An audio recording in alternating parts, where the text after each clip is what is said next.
Hello, welcome to our classes. Good morning. हम लोग class 9 lesson 7 जीवन विविधता नामक लेसन के बारे में पढ़ रहे हैं। इसमें आप क्या कर रहे हैं, हम अभ्यास लगा रहे हैं। तो अभ्यास का हमने पहला सवाल लगा लिया। अब क्या करेंगे, अभ्यास का दूसरा और तीसरा सवाल लगाएंगे। तो अभ्यास का दूसरा सवाल क्या दिया है कि वर्गीकरण में पदानुक्रम निर्धारण के लिए दो लक्षणों में से आप किस लक्षण का चयन करेंगे। इसका हम उत्तर लिखते हैं कि दो लक्षणों में से सबसे पहले विशिष्ट लक्षण का हम चयन करेंगे जो उन जीवों में मौलिक अंतर पैदा करते हैं। क्या करते हैं? मौलिक अंतर पैदा करते हैं।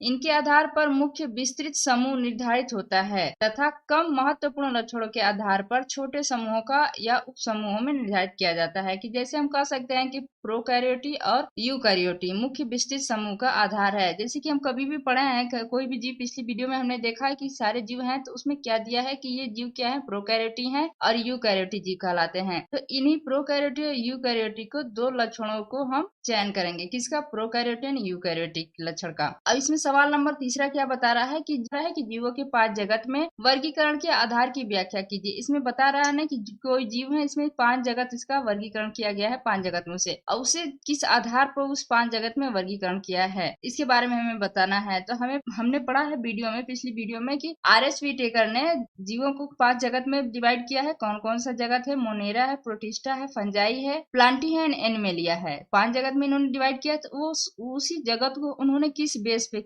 कौन से आधार पर उन्हें डिवाइड किया है, तो वही पूछ रहा है कि उसका आधार पूछ रहा है कि किस आधार पर उन्होंने डिवाइड किया था। हम इसे लिख सकते हैं, जीवों को पांच जगत में वर्गीकरण करने के लिए निम्न लक्षणों पर आधारित है। यह आधारित किया या आधार बनाया है विशेषताएं इसकी। तो पहला हम लिख सकते हैं कोशिका संरचना। कोशिका संरचना में क्या है? प्रोकैरियोटी अथवा यूकैरियोटी। मतलब कि हम कह सकते हैं इस जगत के जीव क्या कहलाते हैं? प्रोकैरियोटी है, मोनेरा या प्रोटिस्टा। फिर उसके बाद प्रोटिस्टा जगत के या एनिमेलिया जगत के जीव क्या है? ये यूकैरियोटी हैं। तो ऐसे हम इनके आधार पर क्या किया गया है, जीवों का वर्गीकरण किया गया है कि ये जीव इस आधार पे। तो कौन सी पहला आधार हम कह सकते हैं? कोशिका संरचना। मतलब पहले उनकी कोशिका संरचना के आधार पर उन्हें डिवाइड किया जाता है। दूसरा हम कहते हैं कि शरीर संगठन। शरीर संगठन के आधार पर भी हम जीवों को वर्गीकरण करते हैं। तो शरीर संगठन में क्या कह सकते हैं कि जीवों का शरीर एक कोशिकीय होता है और बहुकोशिकीय होता है। मतलब एक कोशिका और बहुकोशिकीय जीव हैं। तो बहुकोशिकीय जीव जो होते हैं उनकी संरचना क्या होती है? जटिल होती है। तीसरा हम देखते हैं पोषण की विधि या पोषण के आधार पर हम जीवों को जगत में डिवाइड कर सकते हैं। तो पोषण के आधार पर कहने का मतलब क्या हो गया? स्वपोषी